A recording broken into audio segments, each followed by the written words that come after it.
This is my student support system. Keep watching, keep learning. सबसे पहला जो part है एंडोक्राइन सिस्टम का वो है हाइपोथैलेमस।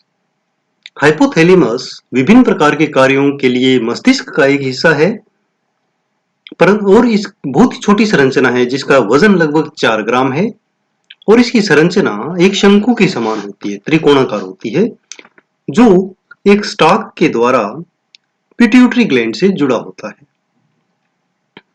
हाइपोथैलेमस मस्तिष्क का एक काफी जटिल हिस्सा होता है जो बहुत सारे कार्यों को करता है।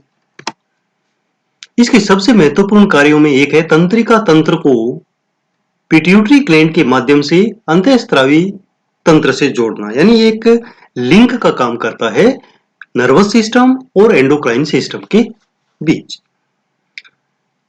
पिट्यूटरी ग्रंथि द्वारा जितने भी हार्मोन सीक्रेट होते हैं वो सारे कंट्रोल किए जाते हैं हाइपोथैलेमस के द्वारा। तो फाइनली हम मान सकते हैं कि हाइपोथैलेमस कंट्रोल कर रहा है पिट्यूटरी को और पिट्यूटरी बाकी ग्लैंड्स को। ठीक है, तो मेन कंट्रोलर हाइपोथैलेमस हो गया ब्रेन के माध्यम से।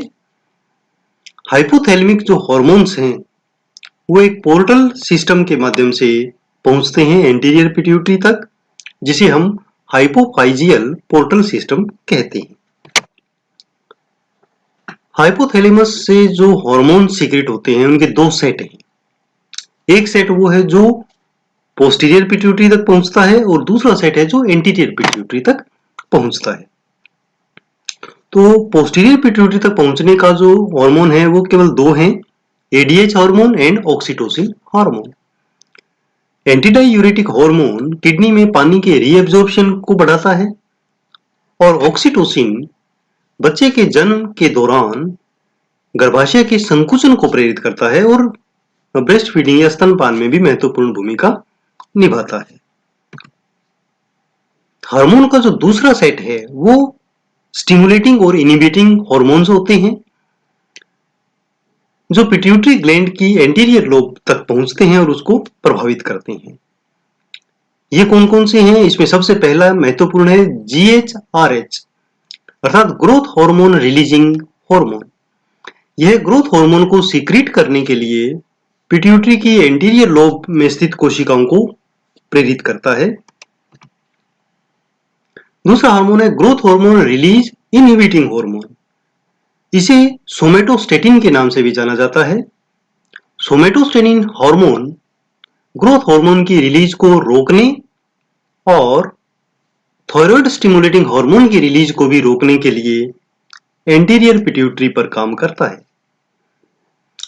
अगला है thyrotropin releasing hormone TRH.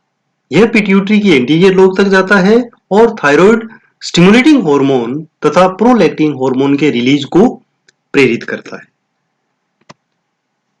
कोर्टिकोट्रोपिन releasing hormone यह पिट्यूटरी के एंटीरियर लोब में जो कोशिकाएं हैं वहां तक जाता है और एड्रेनोकोर्टिकोट्रोपिक हार्मोन एसीटीएच, जिसे कोर्टिकोट्रोपिन भी कहते हैं, उसकी रिलीज को प्रेरित करता है। प्रोलैक्टिन रिलीजिंग हार्मोन यह पिट्यूटरी की जो एंटीरियर लोब है उसे प्रेरित करता है और पीआरएल मतलब प्रोलैक्टिन हार्मोन की रिलीज को प्रेरित करता है। उसके बाद है पीआईएच यानी प्रोलैक्टिन इनहिबिटिंग हार्मोन।